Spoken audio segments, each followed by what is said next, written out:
유월절이라 하는 무교절이 다가오매 대제사장들과 서기관들이 예수를 무슨 방도로 죽일까 궁리하니 이는 그들이 백성을 두려워함이더라. 12 중에 하나인 가룟딘이라 부르는 유다에게 사탄이 들어가니 이에 유다가 대제사장들과 성전 경비대장들에게 가서 예수를 넘겨줄 방도를 의논하매 그들이 기뻐하여 돈을 주기로 언약하는지라. 유다가 허락하고 예수를 무리가 없을 때에 넘겨줄 기회를 찾더라.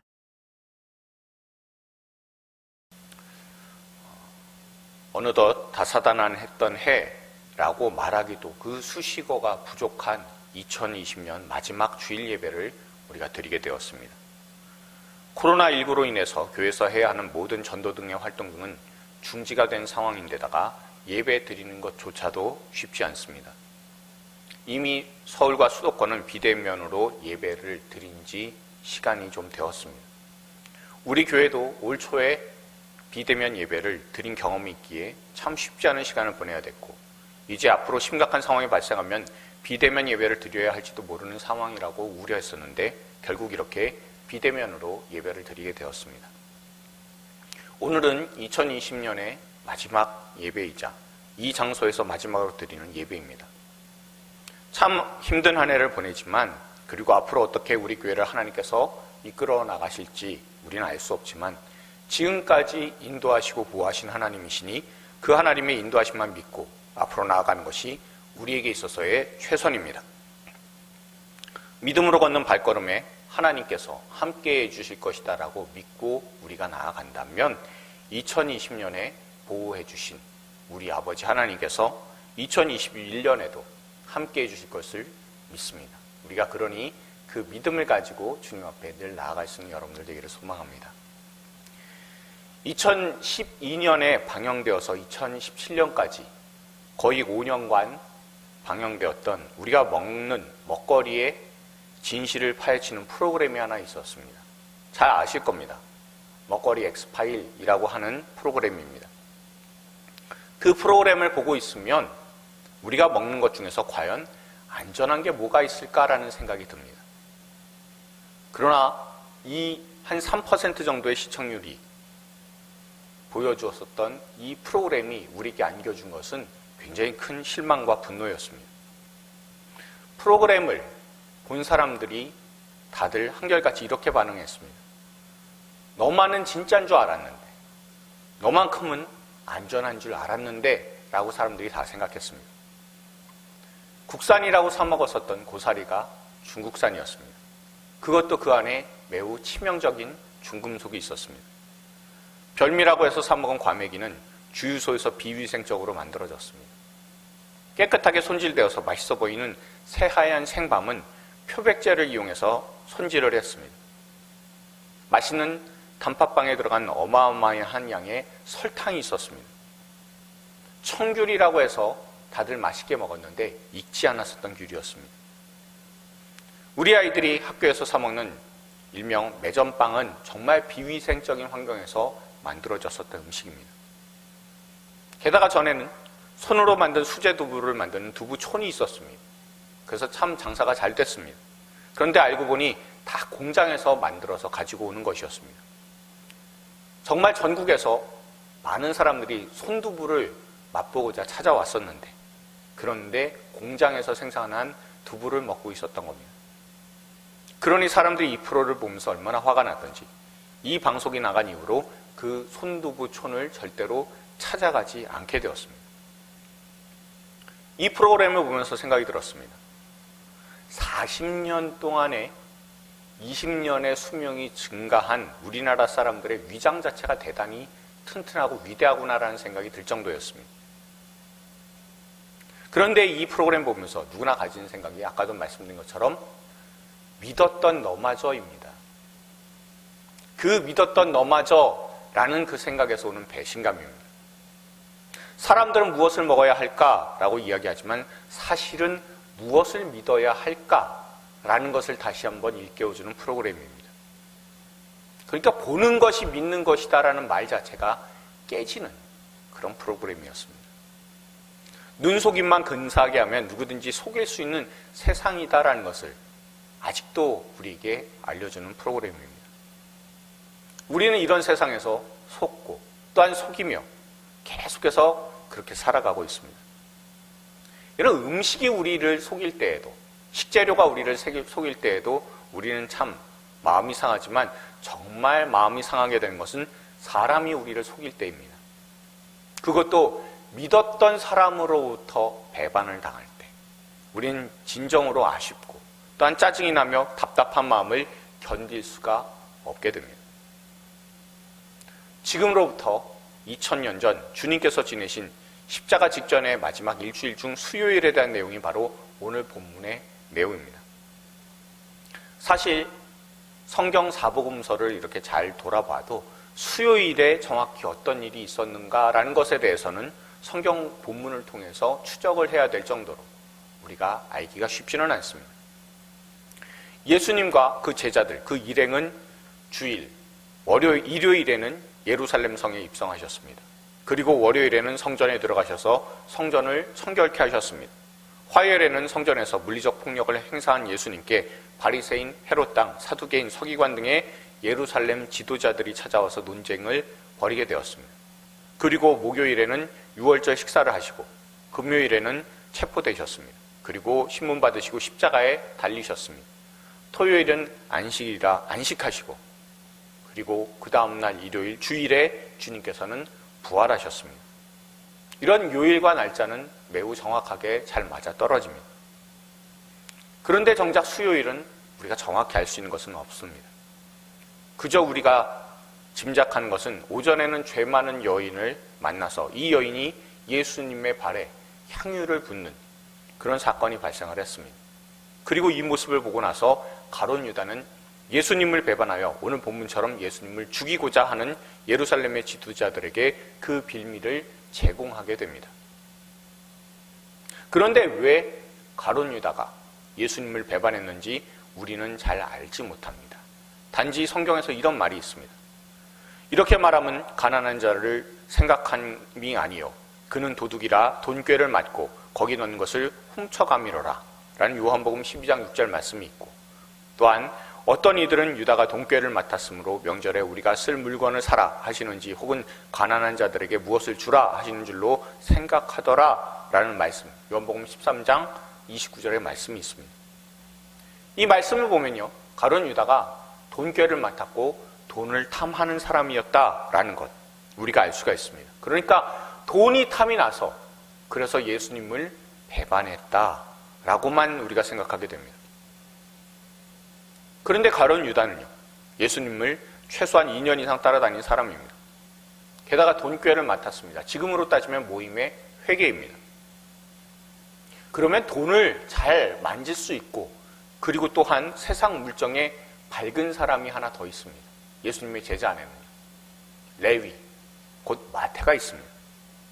그럼에도 주님께서 유다에게 돈꾀를 맡기신 것은 그가 회계로서의 역할을 제자들도 인정하고 그리고 예수님께서도 그 역할을 해줄 것이다 라고 주님께서도 맡겨주셨기 때문에 그렇습니다. 그러니까 그 예수님과 그 제자들의 그 모임 그 가운데서 신뢰를 받는 사람이다라는 것을 우리가 알 수가 있습니다.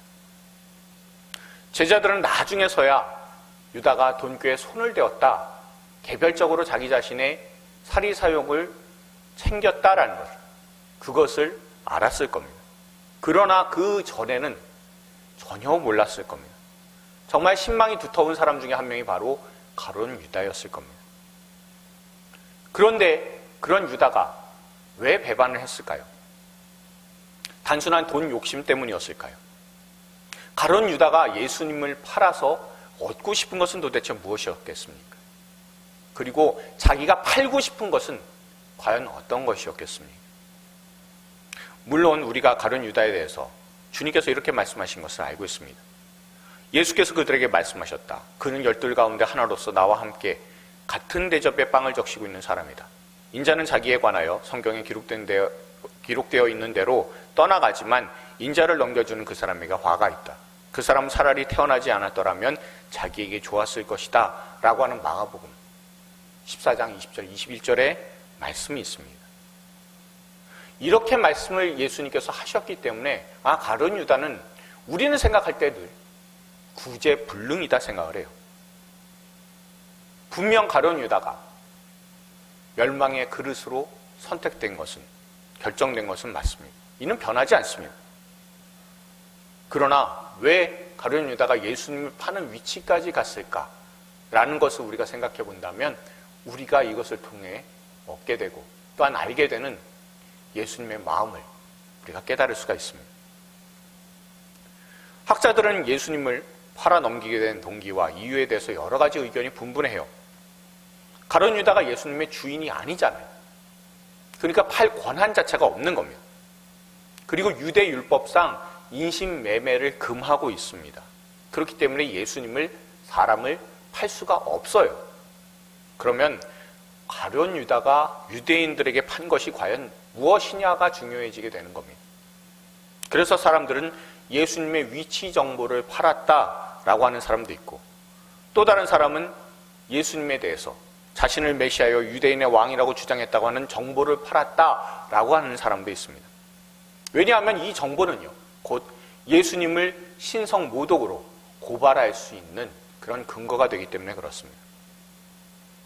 그런데 나중에 예수님께서 겟세마네 동산에서 체포되실 당시의 상황을 보면 유다가 예수님을 죽이려고 하는 예루살렘의 종교 지도자들에게 팔 수 있었던 것은 군중이 방해할 수 없을 때에 예수님이 계신 위치였을 겁니다. 그러니까 다시 말하면 예수님께서 잡히시기 딱 좋은, 그리고 또한 예수님께서 잡히시기 용이한 장소, 특히 예수님께서 홀로 되셨을 때 그때를 찾아서 알려줄 수 있는 그런 정보를 전하게 되는 것이 바로 유다였었습니다. 그래서 성전 지도자들을 그곳으로 조용히, 그리고 누구의 주의도 끌지 않고 재빨리 예수님을 체포할 군사를 보내게 됩니다. 그리고 예수님을 재판에 올리기 위한 빌미를 제자 가운데, 그것도 재정을 담당하는 최측근으로부터 제공받아서 재판에서 고소 내용을 작성하게 된다는 것, 이것만큼 최고의 정보는 당시 없었을 겁니다. 그런데 늘 우리가 생각해야 되는 것이 있다면 이런 정보를 다른 사람이 아니라 왜 가룟 유다가 제공해야 됐을까요? 이에 대해서 본문은 중요한 단서를 제공해주고 있습니다. 3절을 우리가 다시 한번 읽어보겠습니다. 3절입니다. 12 중에 하나인 가룟이라 부르는 유다에게 사탄이 들어가니 라고 되어 있습니다. 가룟 유다의 마음에 사탄이 들어갔습니다. 여러분, 귀신 들림에 대해서는 우리가 예수님의 생애 때, 그때에 너무나 많은 기적들 가운데서 예수님께서 귀신을 내어 쫓으신 그런 기록들이 있기 때문에 알고 있습니다. 유다에게는 그 사탄이 들어갔습니다. 또한 유다가 예루살렘 지도자들에게 예수님을 십자가에 매달아 죽일 빌미를 제공했습니다. 그리고 동시에 가룟 유다는 사탄에게 빌미를 제공하게 되었다라는 것을 우리가 생각해 볼 수가 있는 겁니다. 여러분, 예수님을 따라다녔었던 제자들이 예수님께 원한 것은 과연 무엇이었을까요? 베드로가 예수님께 말씀드린 내용과도 연관이 있습니다. 베드로가 여자와 이룰 때 보소서 우리가 모든 것을 버리고 주를 따랐나이다 라고 하는 이 말씀을 통해서 예수님께서 예루살렘에 들어가시기 전에 거기에서 서로 모여서 생각을 하고 의논을 했을 겁니다. 우리 주님 예수님께서 예루살렘에 들어가시니 이제 왕이 되실 것이다.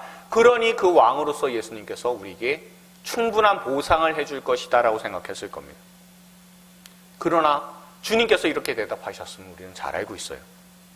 예수께서 이르시되 내가 진실로 너희에게 이르노니 나와 복음을 위하여 집이나 형제나 자매나 어머니나 아버지나 자식이나 전토를 벌인 자는 현세에 있어 집과 형제와 자매와 어머니와 자식과 전토를 100배나 받되 박해를 겸하여 받고 내세에 영생을 받지 못할 자가 없느니라. 아멘.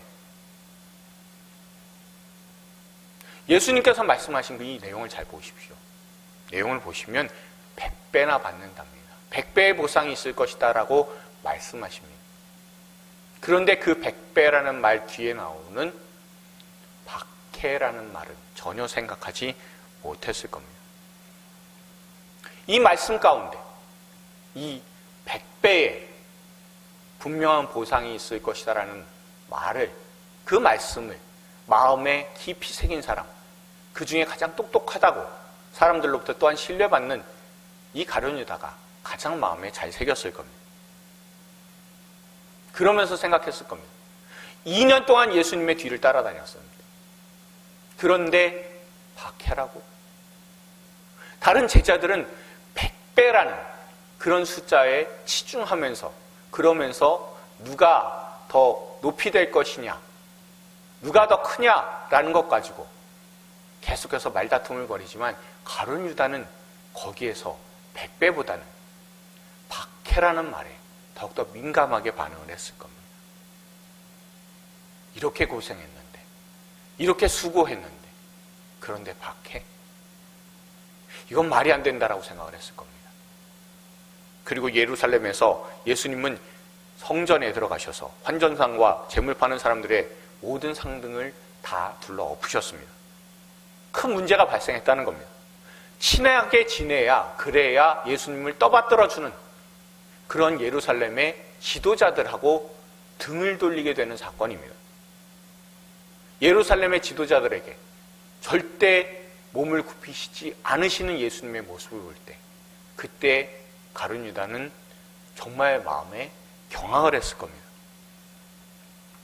게다가 수요일 오전에 한 여인이 와서 예루살렘에 그 있었던 그런 모든 일을 뒤로 하고 그때 쉬고 있을 때 한 여인이 와서 예수님께 향유를 부었습니다. 여러분, 그 향유 가격이 얼마인지 제가 전에도 말씀드린 적이 있습니다. 지금 돈으로 따졌을 때 환산하면 2, 3천만 원에 해당하는 돈입니다. 그런 향유가 눈앞에서 사라졌습니다. 유대 땅에서 가장 부유한 도시에서 좋은 옷을 입고 다니는 모습을 보며 곧 나도 저렇게 되겠지, 나도 성공하겠지 라는 마음을 가지고 예수님의 12제자들은 있었을 겁니다. 그리고 모든 것을 다 바치고 가장 자신에 있어서의 가장 돈을 잘 벌 수 있는 시기에 예수님을 쫓아다녔습니다. 정말 가난해진 모습이었습니다. 그런데 부유함의 상징인 그 향유가 눈앞에서 그렇게 사라지게 되었을 때, 그때 생각이 변했을 겁니다. J.B. 필립스 목사님의 당신의 하나님은 누구인가? 라는 책에 나오는 글이 있습니다. 영사기가 우표 크기의 사진을 스크린에 투사하며 큰 이미지를 만들어내듯이 인간의 마음도 자기 속에 있는 것을 다른 사람의 관념과 감정에 투사하는 경향이 있다. 그런데 우리가 하나님을 생각할 때도 똑같은 현상이 일어난다. 우리는 때로 자기를 닮은 신을 원한다. 라는 말입니다.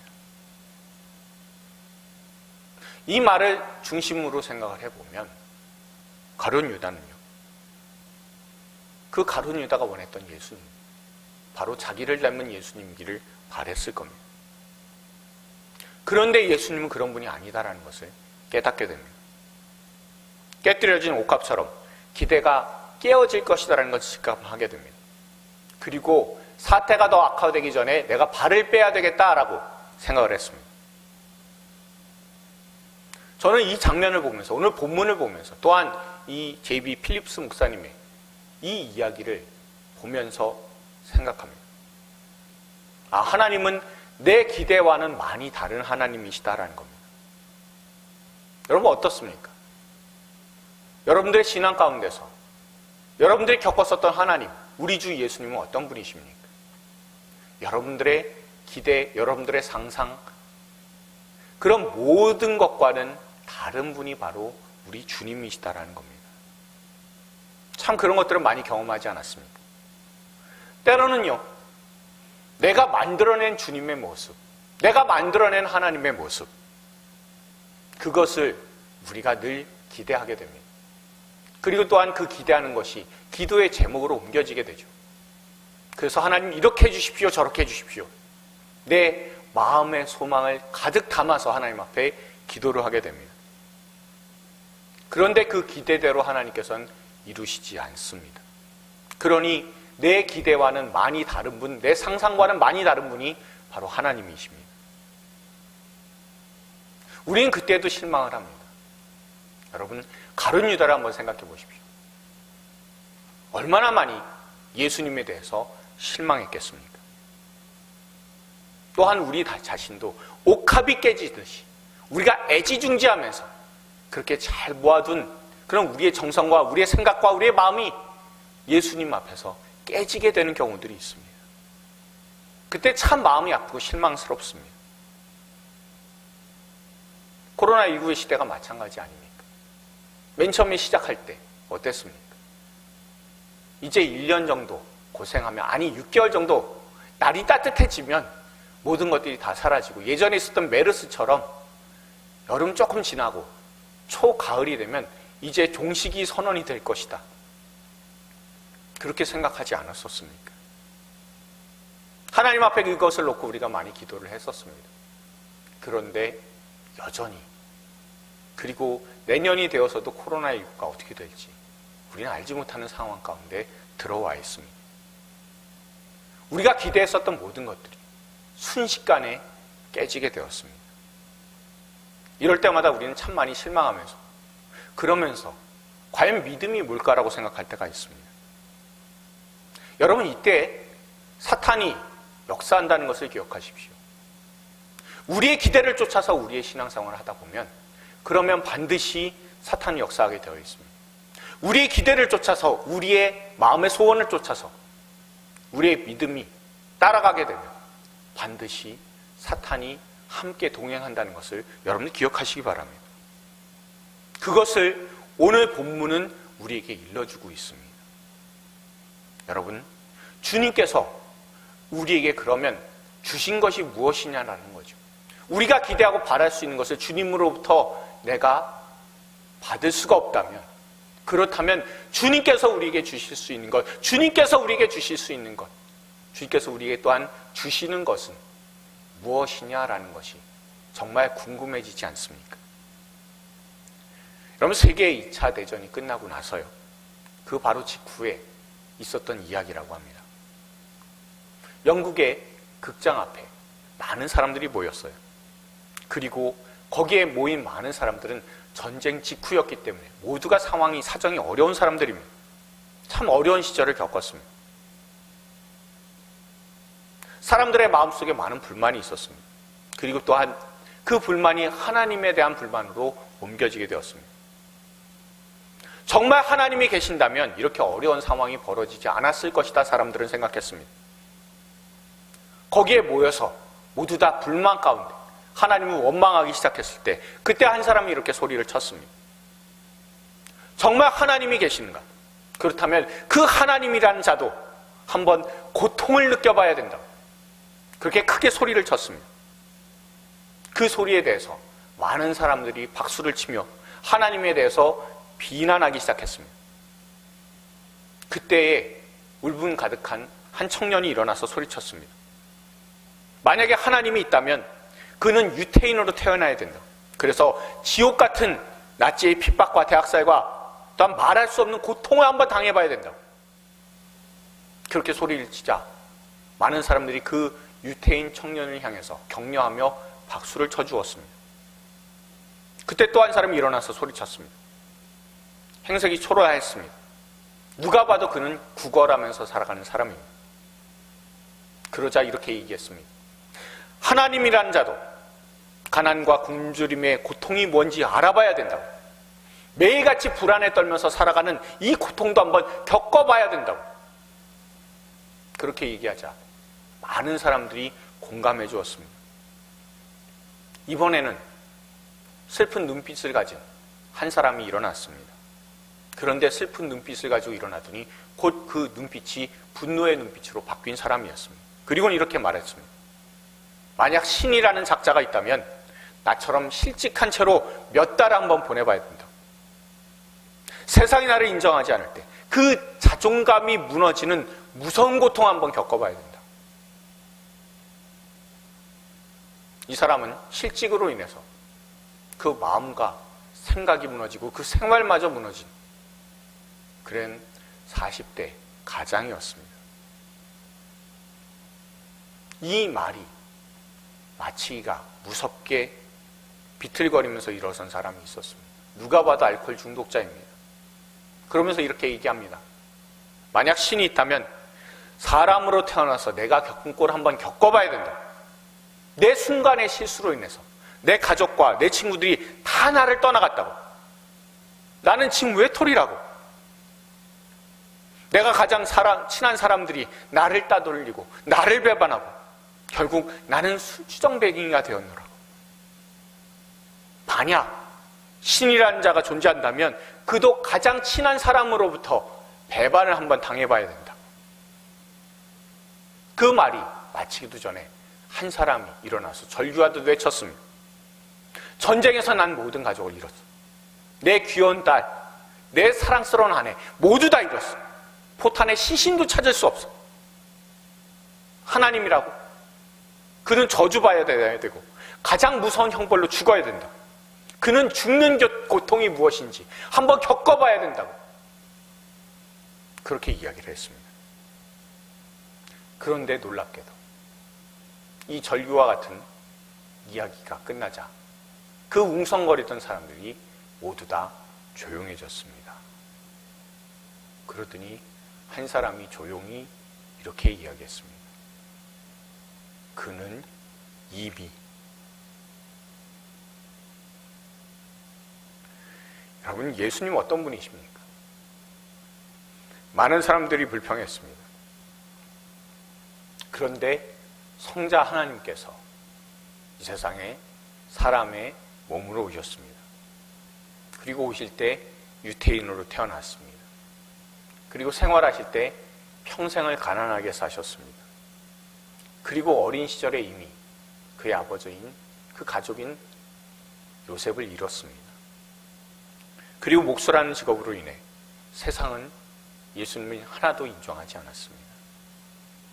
또한 친한 친구였던 제자들로부터 그 제자들 가운데 한 제자는 예수님의 정보를 팔았고 또 한 제자는 예수님에 대해 자신의 목숨을 걸고 부인하는 등의 배반을 당했습니다.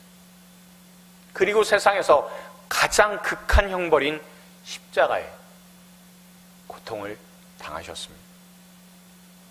우리가 믿는 하나님, 우리 주인 되시는 예수님께서는 구원만 해주시고 팔짱 끼신 채로 우리를 바라만 보시고 관망하시는 그런 분이 아니십니다. 우리와 절대 상관없는 분, 그런 분이 아니십니다. 우리의 인생 가운데 친히 찾아오셔서 직접 사람이 어떤 삶을 사는지 겪으신 분이십니다. 우리처럼 되셔서 우리가 받은 고통과 슬픔을 사람의 편에서 직접 경험하신 분이십니다. 나처럼 될 만큼 나를 사랑해 주신 분이 예수님이십니다. 그리고 그 예수님은 한 번도 우리를, 나를, 여러분들을 배반한 적이 없으십니다. 우리를 사랑하시되 끝까지 사랑하셨고 우리를 한결같이 붙드셨지만 우리를 절대 떠나시거나 우리를 이용하시거나 우리를 속이시거나 하지 않으셨습니다. 우리의 모든 것을 다 몸소 겪으시고 경험하셨습니다.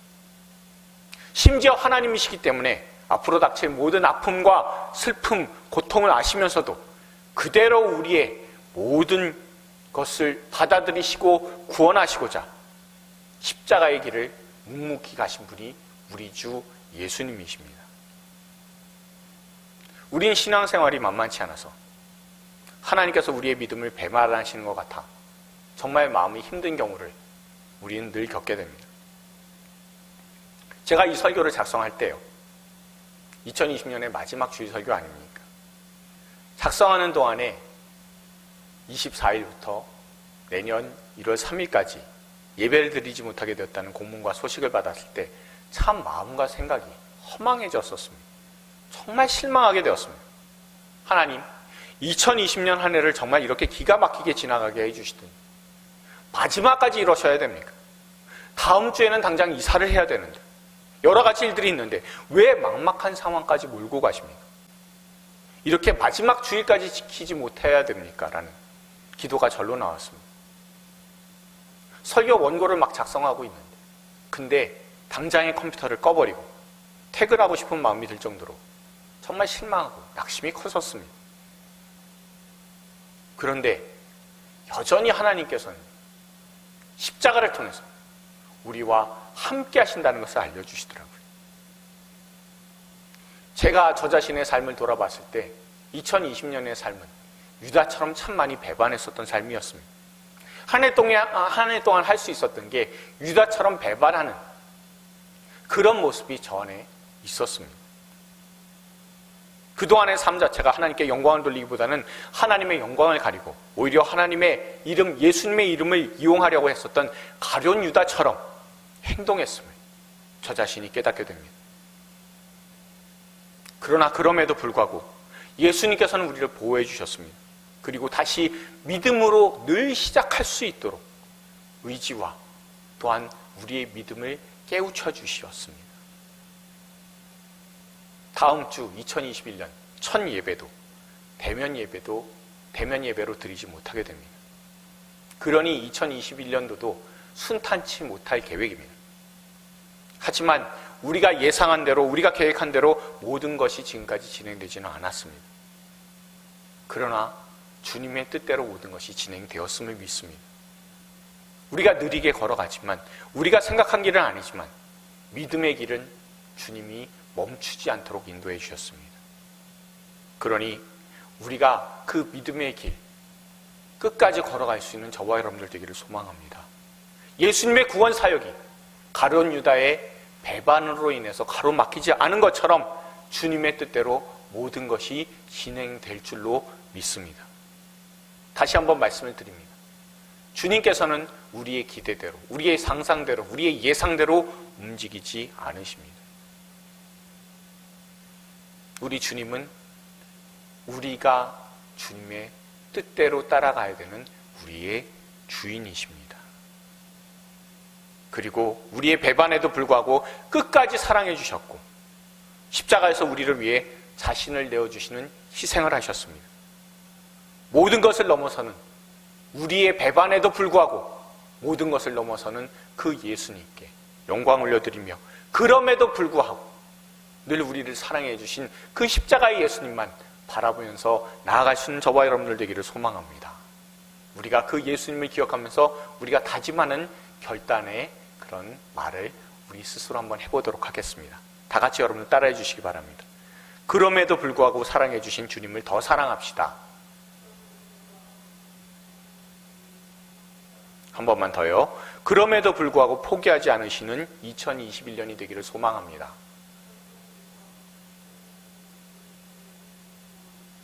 꼭 그 마음을 가지고 우리를 늘 품어주시고 우리의 허물과 죄악에도 우리의 배반에도 불구하고 늘 사랑하시고 인도해 주신 예수님께 영광을 올려드리는 2020년 마무리가 되시고 또한 2021년 더욱더 우리의 모든 것 되시는 예수님께 우리의 사랑과 우리의 믿음을 올려드리는 귀한 한 해가 될 수 있기를 주님의 이름으로 축원드립니다.